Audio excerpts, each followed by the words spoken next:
So we're here on Monday, week of storms, so we're back to it.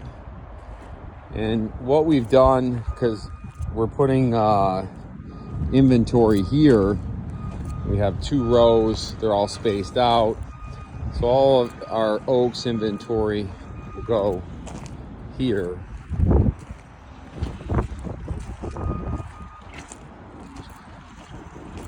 I have our Fent inventory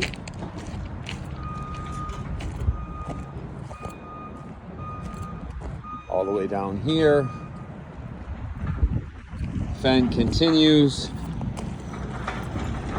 on the other side.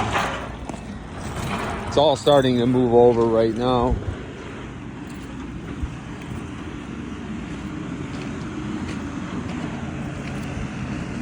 And then there's county.